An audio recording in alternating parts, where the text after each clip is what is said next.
All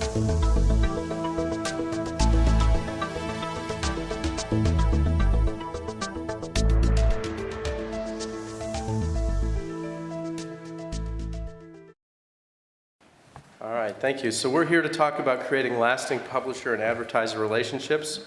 We've got a great panel representing both publishers and advertisers. I'm going to have them introduce themselves after I give a very brief presentation.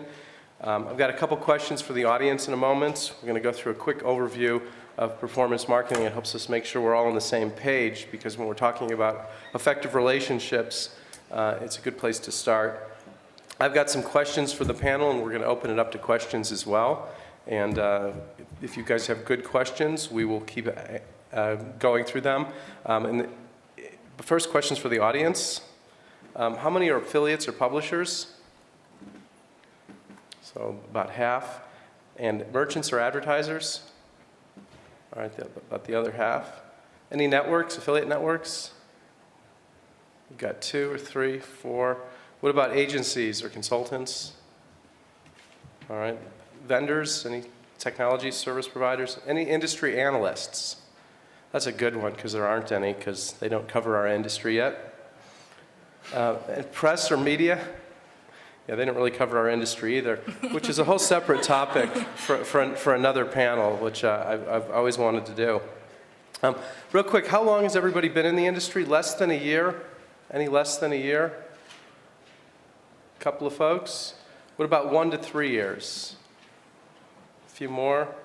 3 to 5 years? And more than 5? So almost about a quarter for each of those different periods of time. One of the reasons I like to check that is it always helps to understand the audience better. It always shows the challenge of, for those that are new and for those that have been here for more than 5 years, oftentimes the challenge of the questions in the material is you've got such a wide range of an audience. So we're going to do our best to keep things moving and have plenty of time for questions. Real quick, when we look at the world, we see there's multiple forms of online marketing. There's CPM, CPC, and CPA. We're here to talk about CPA, also called performance marketing or affiliate marketing. There's multiple business models for publishers as well. Direct linking, which is less popular than it was many years ago, but is still fairly common amongst ad networks. It's getting more common on social networks than it is on search.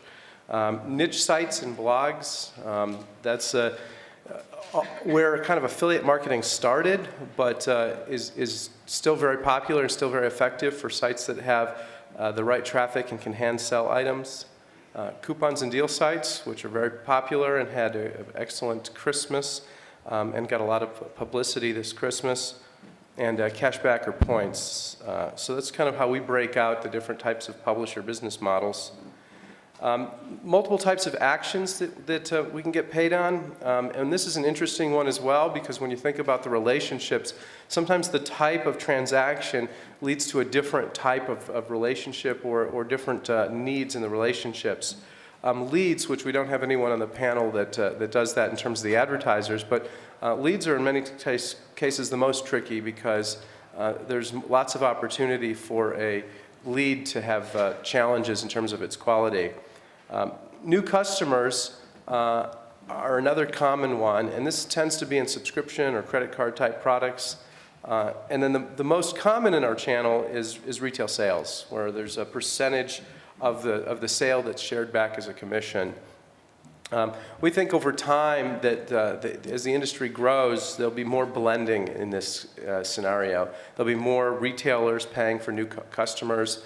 There'll be more lead companies getting into the space, and there'll be a lot more growth in the lead and the new customer side. To date, sales or retail is really the biggest part of the market. 3 types of business relationship models. In-house programs. Both of the retailers we have here on the panel today have programs through one of the leading networks, but in-house programs are fairly common as well. You can do a private label website, or you can do a tracking directly through a merchant. Affiliate networks, most common form, at least at a conference like this. And there's 3 big networks, lots of lead generation networks, and many small networks as well. And then there's sub-affiliates and ad networks, and that's where things get a little bit more complicated.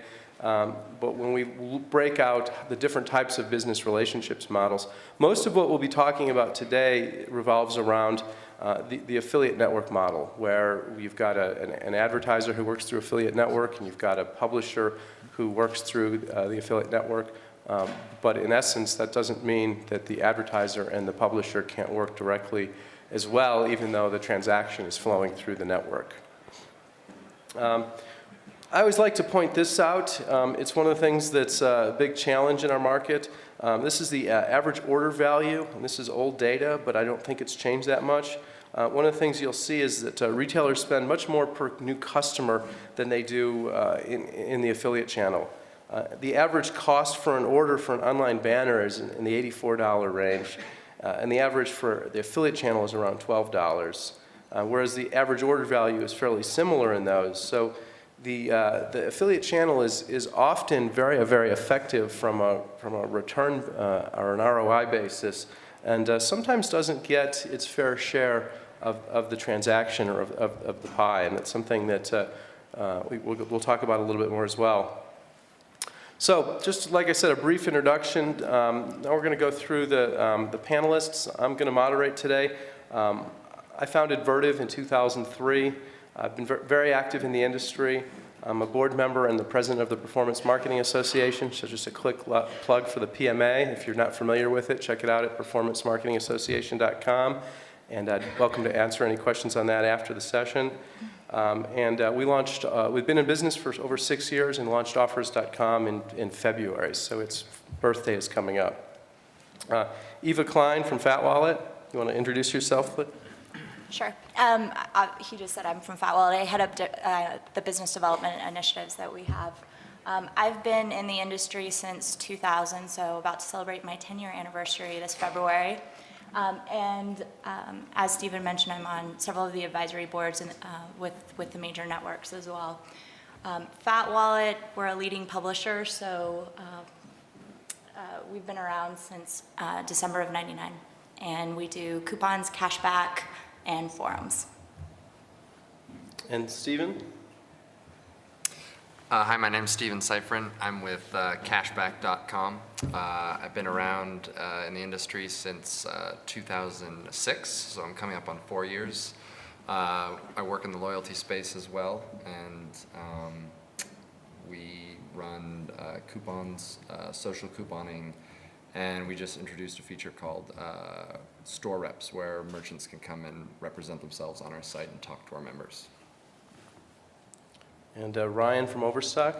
Sure. I'm Ryan Sorensen. I manage the affiliate program and the comparison shopping engines at Overstock.com. I've been doing that for a little over 3 years, been in marketing for just over 5 years. I'm active in the Rocky Mountain Affiliate Marketing Group, as well as on the Commission Junction Advisory Board, which obviously is where we run our affiliate network through. And Jillian from Target.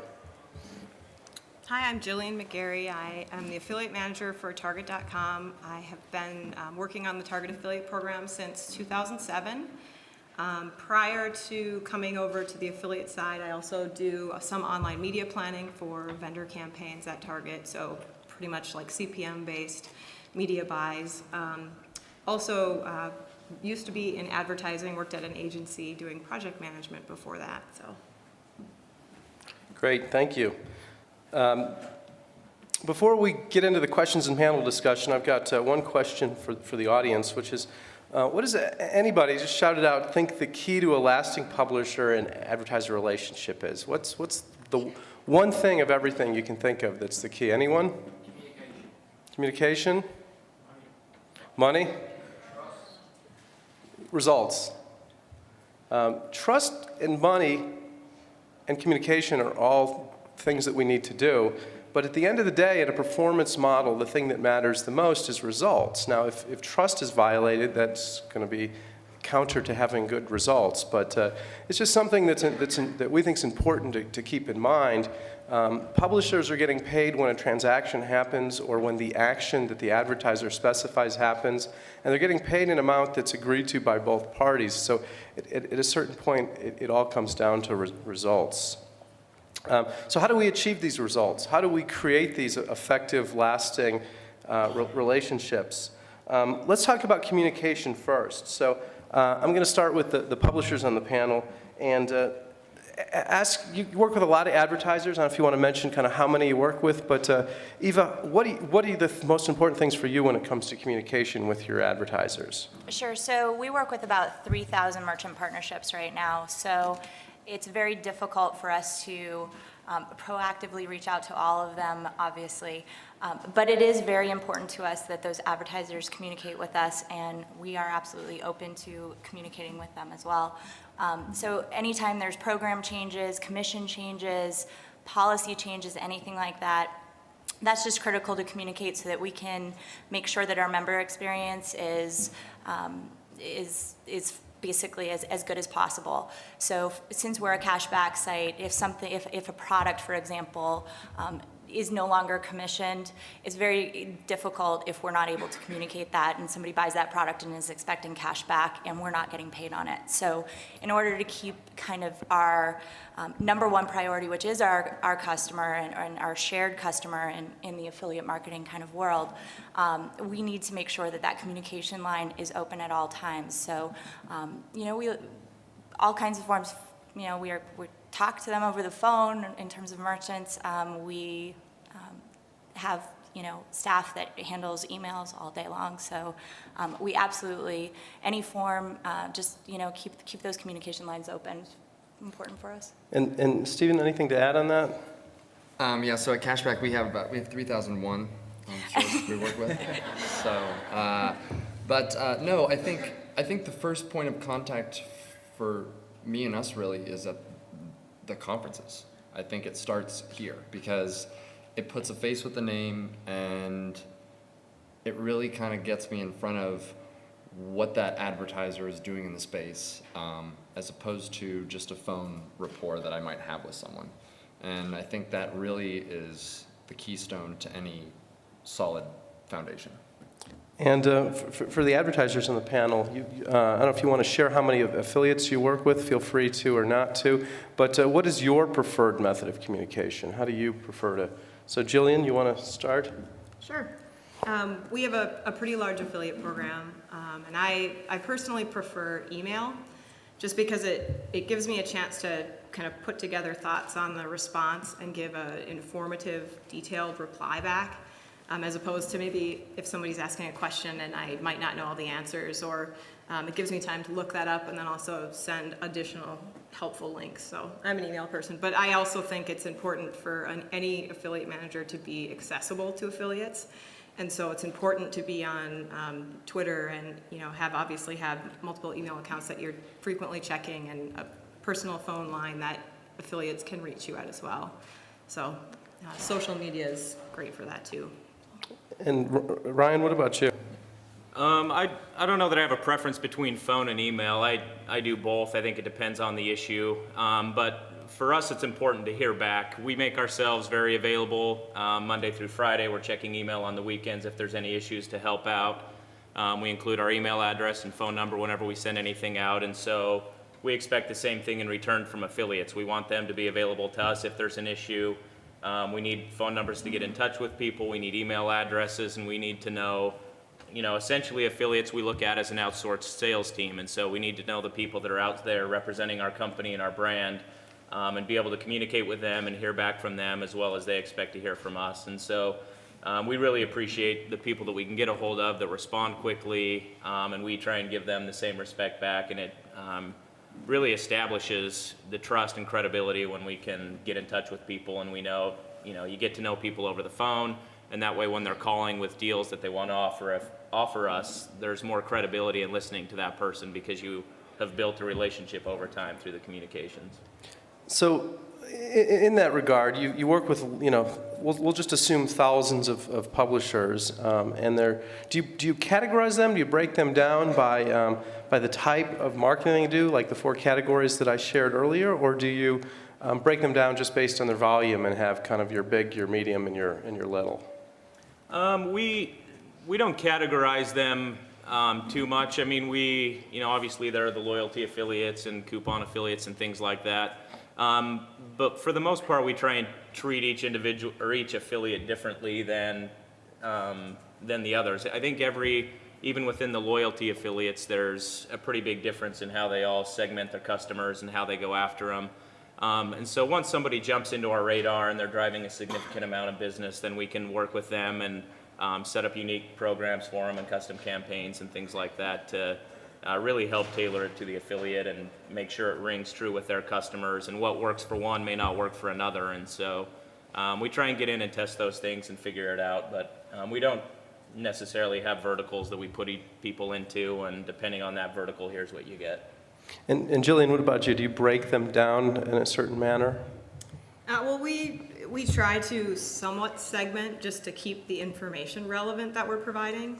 It wouldn't be particularly relevant for a site that doesn't promote coupons to receive a weekly newsletter with all of our coupon links, promotion links. So in that sense, we do segment based on, whether it's a loyalty or a coupon, just to keep it simple and relevant for the affiliate. But for the most part, any personal communication, like setting up status calls and whatever, obviously starting with prioritization, so looking at not only who's performing well and driving sales and those kinds of things, but also I think merchants should look at, affiliates that are a good brand fit for them or a good category fit, and also potentially, high performing affiliates. They're the person that's, just starting out today might have a great success and become one of your top publishers. And so, knowing what to look for so you can cultivate and help develop that growth too. So on that note, so you've got a lot of communication, got a lot of email. We talked briefly about kind of the special terms or commission increases. A lot of times publishers aren't quite sure how to approach an advertiser. So if an affiliate wants something special from you, and let's say it's a commission increase, or maybe they want to sell you an ad on their site. Well, let's start with Jillian. How do you want to be approached? And I'm not basically inviting everybody here to approach Jillian, but what is it so we can educate folks, because I think publishers aren't always sure how to approach an advertiser. So maybe how do you want to be approached, and how maybe do you think other advertisers want to be approached as well? Sure. Well, I get a lot of emails asking, like, could I have $500 for this banner placement? And that's the extent of the information I'm given. And so it kind of forces me to continue to ask more questions. And so some of the questions that I like to see answered up front would be like, how many impressions is that banner going to be getting on the site, so that I can calculate out a CPM. And there are cases where someone will say, oh, $250 for the banner placement. Well, they only get 10,000 visits a month, so that's a huge fee for that banner placement, in addition to paying commission on top of it. So kind of understanding those details. When are the run dates? Is it a seasonal promotion? So are there going to be additional seasonal themes around it? Any additional add-ons? Is it going to be featured in an email? Is there a segmented audience that you're going to send it to? So are you specifically sending a baby offer to people who've signed up to be new moms?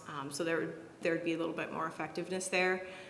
And then, for affiliates, just kind of having a little bit of timing lead. Obviously, working for big corporations, there's different layers of approval that you have to get, and different planning that you have to do to work things, into different yearly plans and seasonal promotional budgets and things like that. So getting an offer to put something on their site for next week, there's probably like a 1.5% chance that I could even get that approved or looked at. The lead time is much higher. And then also a tolerance for, needing banner materials. So if somebody has a different banner size that doesn't conform to what's a typical size that you're gonna be creating, for a large retailer, it might take 2 to 3 months to get a custom banner size created. So knowing those details way in advance is really helpful. Yeah, so one of the things publishers that when you're communicating with advertisers really need to keep in mind is that you might be a 1-person, 2-person, 5-person company. Some of the companies that you're dealing with have thousands of employees. It takes them days, weeks, and months to get things done. That doesn't mean they're not interested. That doesn't mean that they're not committed to the channel. So keep in mind who the audience is and the audience in this case is often an affiliate manager that's getting requests from their other thousands of affiliates when you're communicating to them. Ryan, do you have anything to add to that? Do you get requests like that? Is there suggestions you have for folks if they want something special on how to approach you? Yeah, just to echo what Jillian said, I mean, I must get emails from the same people she does. I'll just get an email that says... Blind carbon copy. Yeah, exactly. Pay me $500 for a banner on my site. They don't tell you what their site is, where the banner's going, how long it's going to be there, how many people are going to see it. And for the most part, I shy away from the flat fees on those types of things, and I always try and push to get some sort of a rev share. I feel like if the placement you're sending me is going to be valuable, then you're going to be better off with the rev share because you're not capped at whatever placement I'm paying you for. So we always try and get a rev share for the placements rather than a flat fee, just because it kind of helps mediate the risk between the two of us. But it's all the same things. I mean, we didn't know how many people are hitting the page, how many clicks the banner normally gets in that placement, how long it's going to be up. Any metric that you can send over that's going to help us run the math on that to see if it's something that's going to work out for us. It's best to just send it in the first email and let us know what's going on. And it also lets us know up front that you actually know what the placement value is, because there are thousands of affiliates and new people in the industry all the time that just shoot out emails and see what they get back, and that's probably all the information they know, is that there's a banner on their site they want $500 for, and they may not know any of those relevant metrics. And so just sending them over lets us know that, okay, they know what they're doing, they've done the math, and this is something they think is valuable, and then we can run it our end and see if the metrics work or not. But just the more information, the better, then the easier it makes us from having to ask for it, so we're not running into anything blindly. And maybe it is a bad opportunity, but we're shooting it down because we just don't have enough information. So the more info you can provide to add credibility to the offer, the more likely it is that it's going to be successful. And turning this onto the publisher side then, so I'm going to ask publishers a similar question, but really what I'm interested in is Eva, if you can start and maybe tell us an example of a time that you effectively approached an advertiser and got something special. You don't have to tell us who the advertiser is, but is there a format you prefer to use, or one that's been the most effective? That'd be great. Yeah, sure. So we do several promotions throughout the year. We do seasonal primarily. We also do cashback sales, and in cashback sales, we're basically increasing the amount of the cashback passed back to our members. Our goal with that kind of a promotion is to get our members excited about the different brands that are participating and hopefully increase the volume with those brands. In terms of success with those promotions and how we kind of set them up, we actually put together a one-pager, and so that one-pager contains a lot of the information that Jillian and Ryan are talking about, and it's basically talking about the promotion, the banner sizes. We try to stick with standardized banner sizes, like Jillian was saying. The creative departments at some of the bigger companies are already planning for back to school right now. So, and we certainly don't have our stuff together well enough for back to school right now. So we really try to stick with and conform to some of the banner sizes, like 468 by 60, 120 by 60, skyscraper banners, things like that when we're doing promotions, or even just as simple as sticking logos into the promotion that we run, and then specifying exactly what we expect for, whether it's a commission increase or a flat fee. And they really, we really do need to communicate what we expect.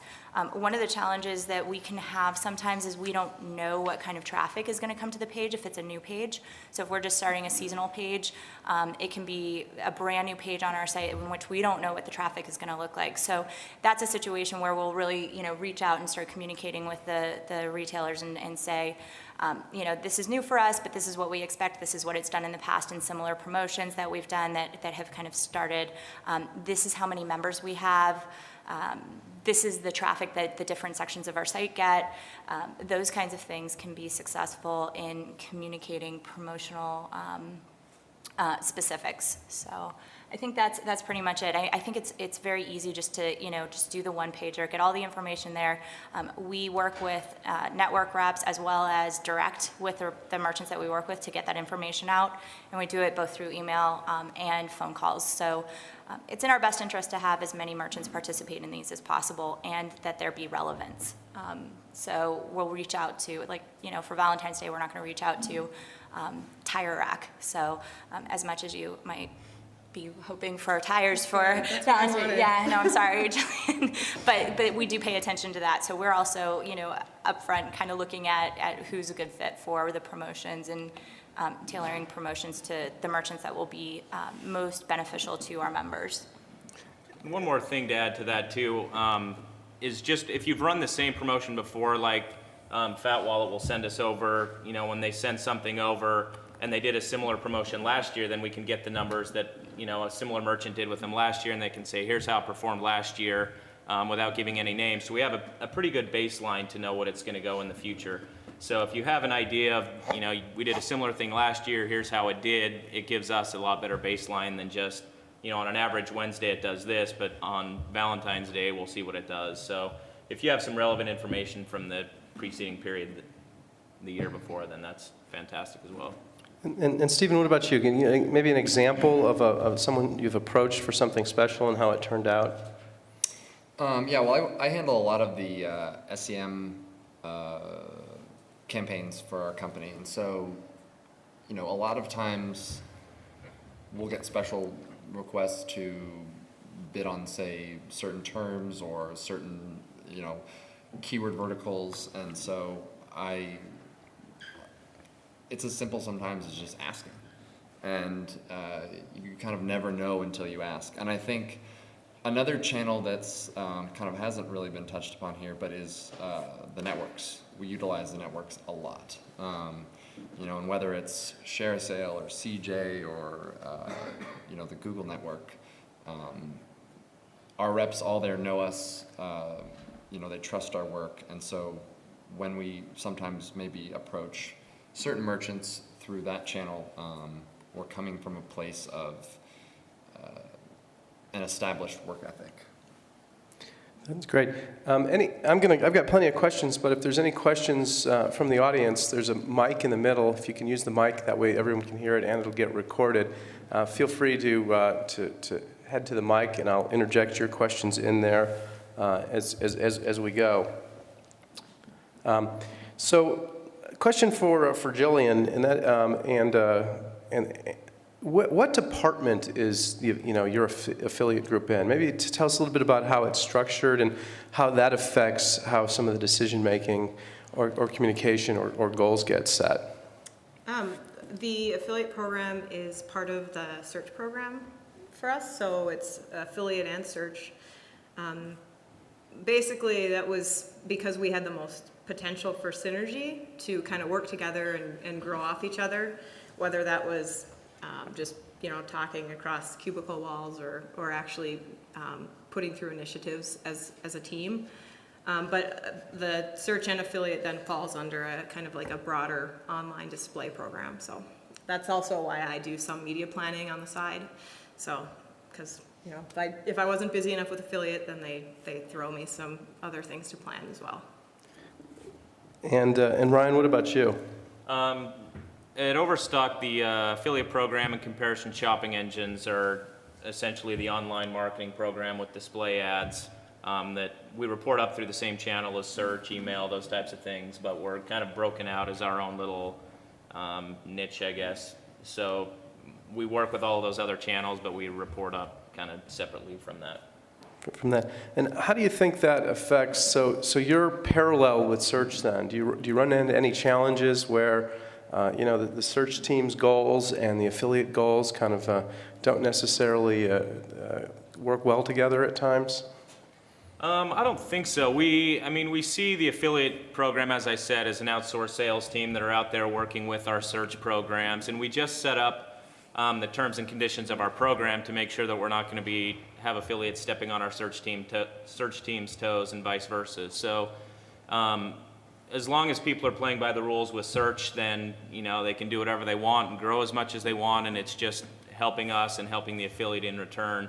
And the way that we have our terms and conditions set up, it keeps affiliates out of the way of our search team and vice versa. So, we don't try and compete for our customers with our affiliates. We hope they're all out there competing and sending them to us as well as our search team. And it's just another channel that are out there working externally to bring more customers to Overstock. And so there really haven't been instances, as I said, as long as people are abiding by the terms and conditions, where they're getting in the way of our search team. And for the most part, it just adds to the whole effect of our online presence. Uh-huh. Any questions from the audience? So, question for Eva. Can you share us an example of something that a little bit more specific that's been very effective that you've done with a partner? Maybe it's a weekly call that you've set up, or a situation where you have quarterly reviews, or maybe think of some of your top best, most successful relationships, and just kind of the rhythm that you're in with those folks. Sure. So, in terms of, we were talking a little bit before about segmentation on the advertiser side. We also segment with 3,000 relationships. It's a scalability issue. We can't provide the same level of service to all 3,000 merchants. So we do have a tier of merchants that are just strong historical performers on our site. And with those, we really do get into a rhythm of communication and relationship building. When I think about, a specific example, we have, weekly calls. We're doing account reviews on a quarterly basis, if possible. We are visiting the client. We're going into their office and presenting to their marketing teams, and in some cases, higher and with other teams. We found it's always really great to get in front of, on the retailer side, product teams. They often have budget, they have some different goals, and when you get in front of them and kind of start talking to them, they're like, wow, we could use, we could really, really work with you to do this, or push this product, or do a product release. Some other things, we obviously meet them at conferences. We do believe that the relationship is the most important thing in terms of the long-term business success. So it's everything from, if an issue comes up, we've got an account manager at that merchant who is going to bat for us, who we have a long-standing relationship with, who knows what our ethics are, and knows our position, and know that every decision that we make on FatWallet is in the best interest of the consumer. And when we have somebody who can represent us in that way, we know that that's the most successful kind of partnership for us. So we're absolutely doing all of those things, getting on the phone, we're IMing them. We have very strong relationships with many merchants, and it's something that we really pride ourselves in, and I think is something to work towards if you're just starting out. It's just really developing those personal relationships with those guys. And Stephen, you mentioned conferences were big. How much of that is just bumping into people at the conferences, or how much in advance do you set up and have just meetings straight through the conferences? Well, I find that if you plan a few meetings in between, say, panels, you can generally, yesterday, for example, I didn't make it to a panel because I was constantly snagging people in the hallway and just, talking to people that I needed to kind of catch up with. And I think that, kind of to touch on what Eva said about scalability, is that's absolutely true. And I think it's all a matter of kind of having that first setup communication where you discuss each other's goals and, you know, kind of maintain that relationship through by keeping abreast of what they're doing, what you're doing, because I think that really helps. And sometimes, you know, the publishers who have relationships with advertisers and they communicate on a very regular basis, that correlates with success. That's not 100% of the time the case, but I think it, in my experience, yes, the monthly maintenance calls do help increase revenue and results. It's an interesting one. If you think about our industry, there's, you know, affiliate networks, and you've got advertisers and publishers. And for many years when the industry got started, I think the assumption was that it would be, you know, kind of one-to-many communication. So the advertiser would send something, and it would go to all of their publishers, and it would go through the affiliate network, and then that's how it would work. But as the industry's grown, one of the things that I've observed and that we've observed is it's starting to be a lot more relationship-driven. It's starting to be a lot more about the goals. Advertisers or merchants have goals. Publishers have goals. And sometimes the only way to figure out and balance those goals is to actually meet face-to-face or get on the phone or at least have an email dialogue around those goals. And it's an interesting, that it's really helping the industry grow as that's becoming more acknowledged, and the communication is getting a lot better. At least that's what we've found when we think about our top advertisers we work with. We're communicating with them on a regular basis. We have weekly calls set up with them at the same time every week.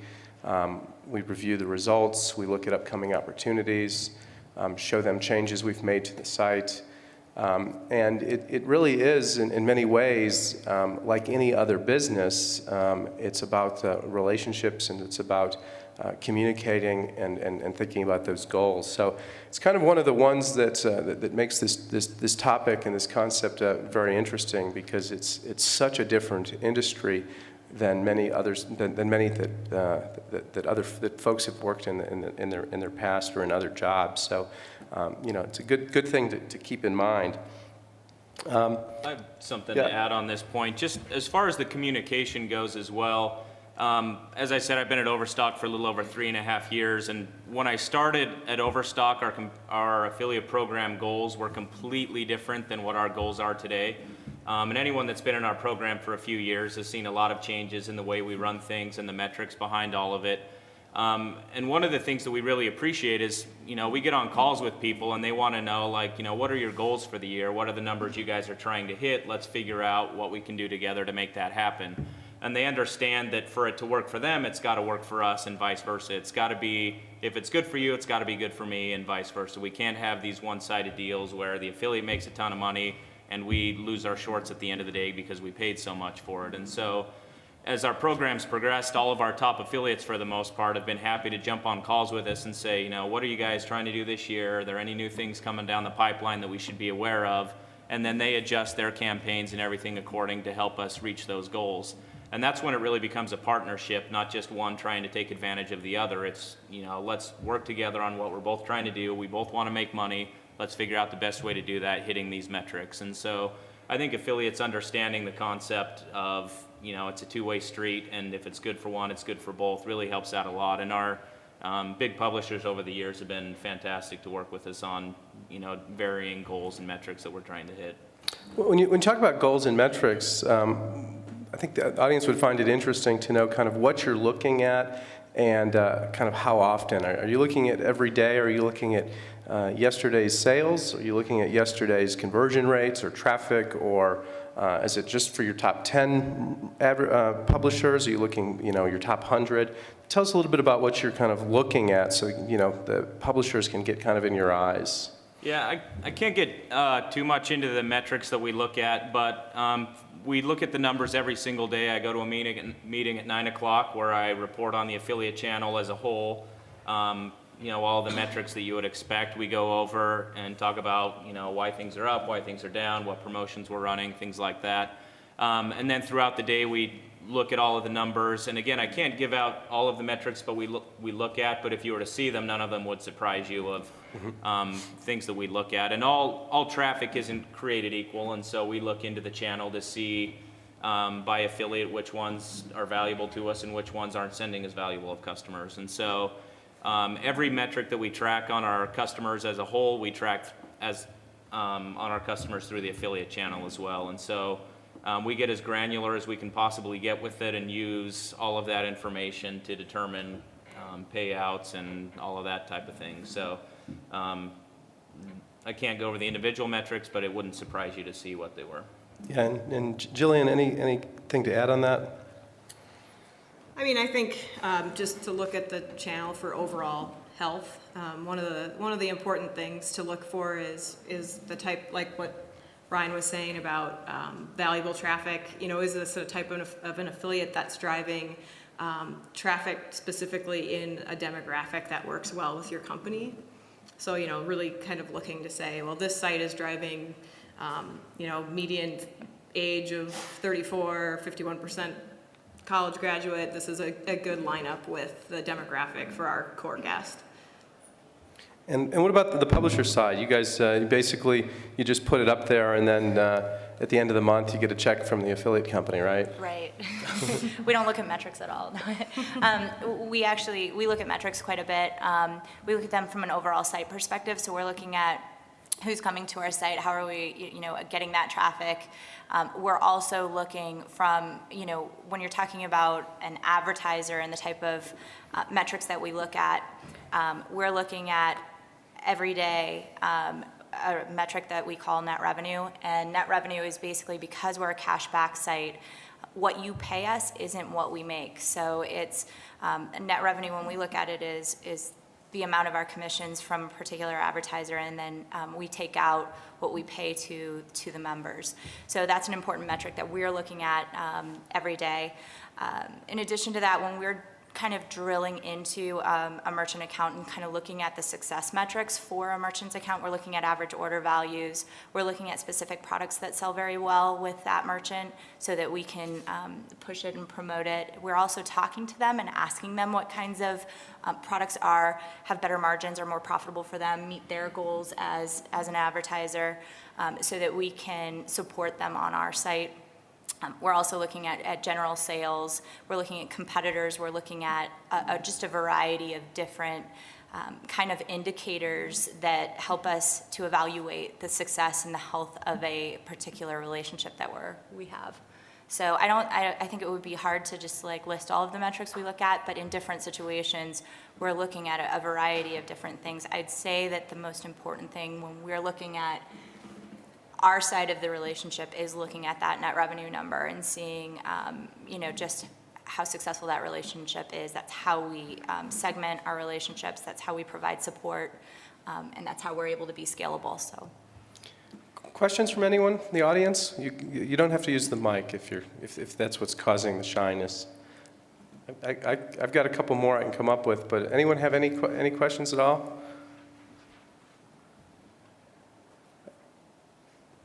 I wanted to add to that. Yeah. So I think you bring up a good point about, you say, well, you kind of throw it up there and you get mailed a check at the end of the month. While sometimes, you know, we will start with an incubation period, I think it's really critical, you know, the communication and looking at the metrics and communicating that to our advertisers, you know, after the first little bit, because that can open up to, okay, we've done so much this month, how can we then improve month over month, year over year? So we look a lot at that month over month, year over year, and like Eva said, net revenue. But I also think another tool that you can use with each other, advertisers and publishers alike, is testing, is running, you know, various offers, or you know, sometimes they have something where they can A/B test with different links or landing pages, and that can help a lot, because if you're both flexible in terms of how you know, market to your members or your audience, it will streamline and focus that channel of revenue into something that's far more profitable than just throwing it up and hoping. Let's talk for a moment about when the problems happen. One of the ones that I didn't see that much this past Christmas, but has been a problem in the past, has been when merchants run out of budget. It's an interesting challenge in the channel. How many of the advertisers in the room, advertisers, put your hands up again if you would. How many of the advertisers? How many of the advertisers have a budget for your affiliate program versus basically you know you're making money when you're running your program and you can keep running it? Who has a budget and that budget might run out? Anyone? One there. That was much more common years ago, where an affiliate program would all of a sudden run out of money, and they'd either have to lower the commission rate that they're paying to the affiliates dramatically, or they'd have to go dark for a while. I don't know if anyone on the panel has a comment or experience recently. Has this gotten better? Is this because we're communicating more as an industry, or is it the economic times affecting that? Ryan or Jillian, do you guys have any budget challenges that come up, or is it managed a different way at your companies? I had come up with like an idea of what spend will be, but if we exceed that because we had great sales, then hooray. We don't deactivate affiliates, we don't cut commissions, we don't refuse to pay or anything like that. As long as there's no fraud involved. Affiliates are really working hard to promote the brand and to promote our links and our products, so they deserve to be paid no matter what happens, if we're over or not. What about you? Ours is the same. I mean, we're more look at as a percentage of sales rather than a budget. So if it works with you sending $10,000 worth of sales, then it'll work with you sending 10 million. So, we could spend $3 billion in a month because it will mean we've made this much. So it's all scalable, and the more we get, the better it is. And they don't care what we spend as long as we're making so much revenue in relation to how much we're spending. So, which works out well when it's, you don't run into those issues. Yeah, it's a great way to help manage the partnership is to make sure advertisers are communicating. If you do have a budget, make sure folks are clear on it. But if you do, you really might want to think about the whole concept of a budget. And as Ryan and Jillian pointed out, if the affiliate is a profitable channel, you should be able to keep spending. Eva, did you want to add something there? Have you run into examples where that's not the case? I was just going to add, this seems like such a counterintuitive thing to have budget for a rev share program to me, because to me it's like, oh, the sales are there and you're willing to pay X% on those sales, then like Ryan said, who cares whether it's 10,000 or 10 million? Shouldn't you be celebrating when it's 10 million?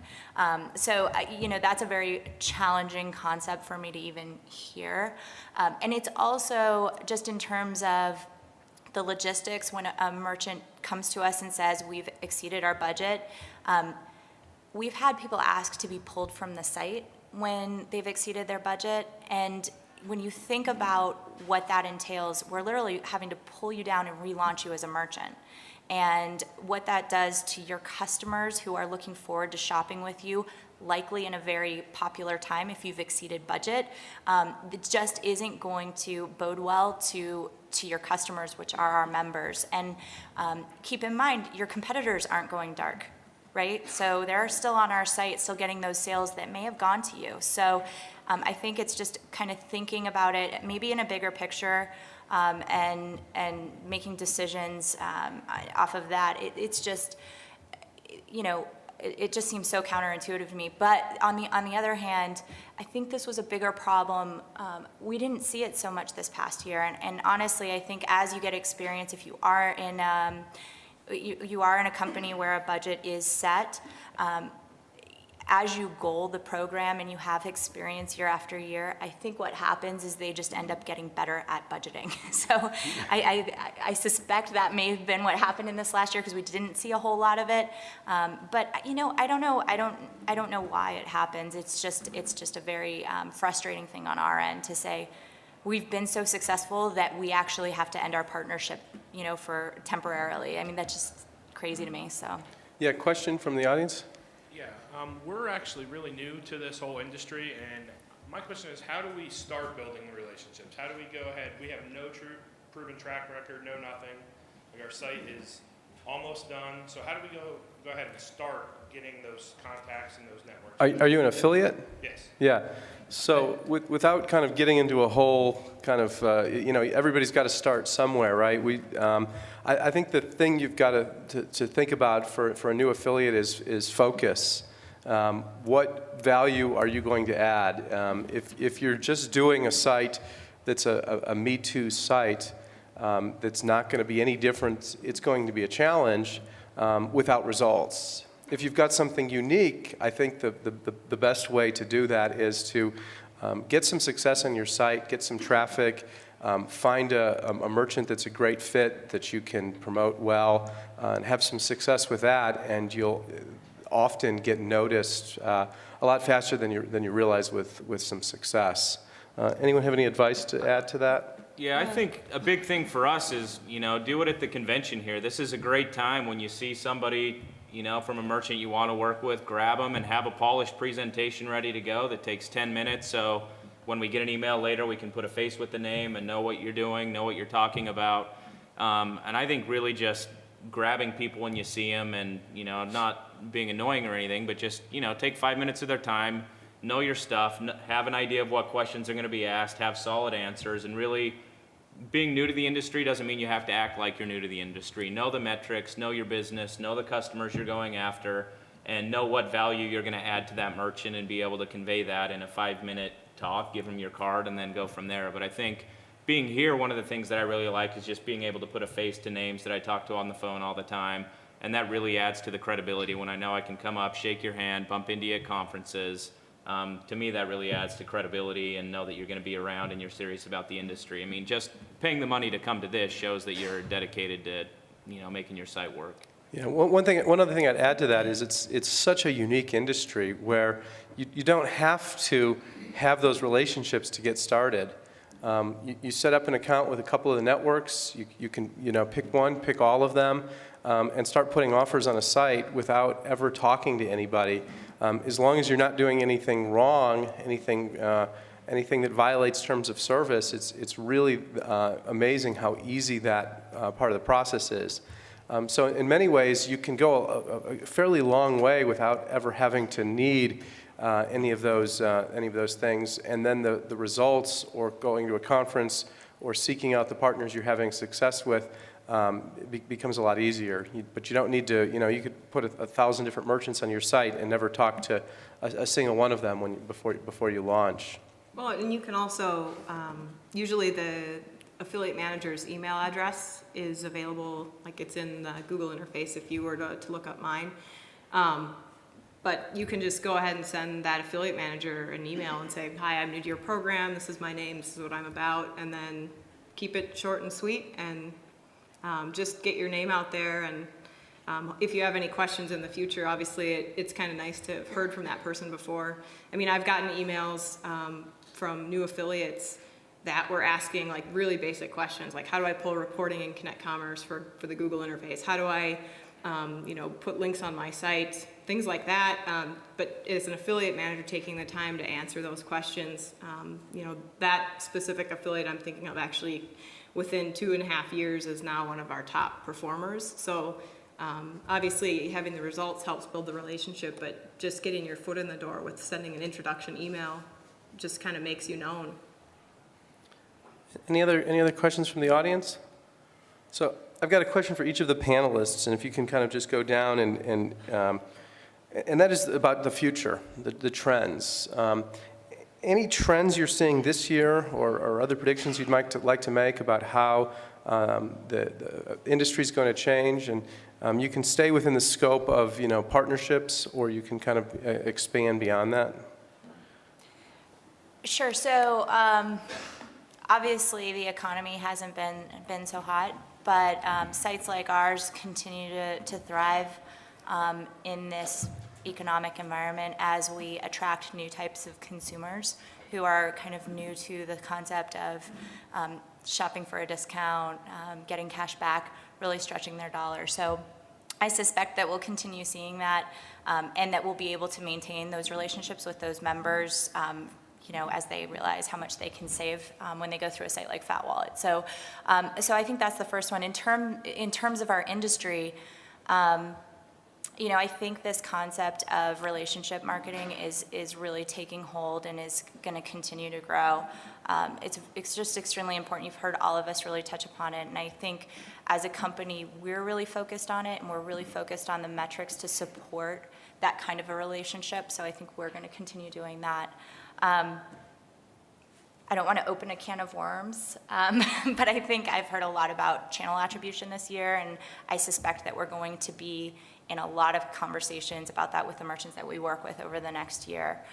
It just seems to be a popular topic that's coming up. So if you don't know much about it, I think it's wise to kind of do some research and start, getting knowledgeable on the topic.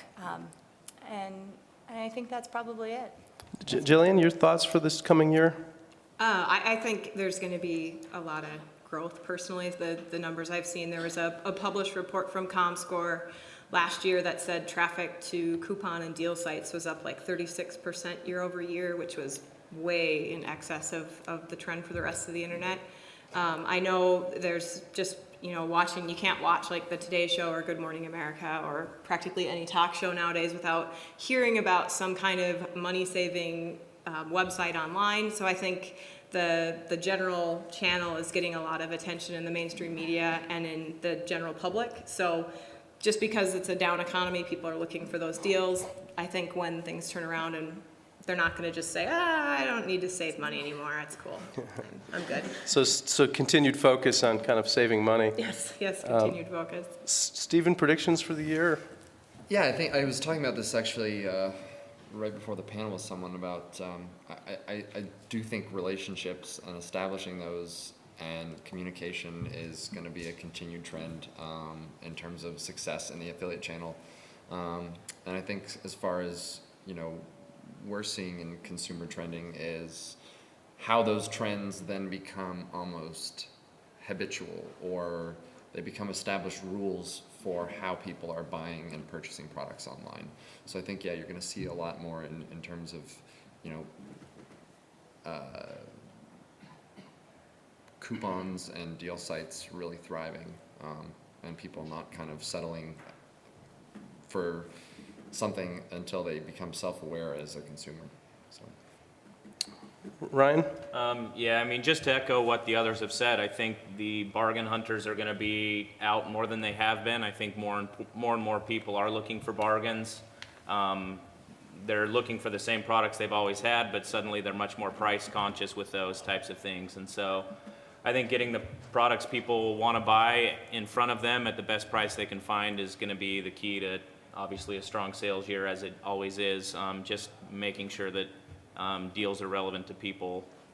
But everything I've seen, I'm excited about the year. It's been great for Overstock as it has been for others, and so I think it's going to be a strong year.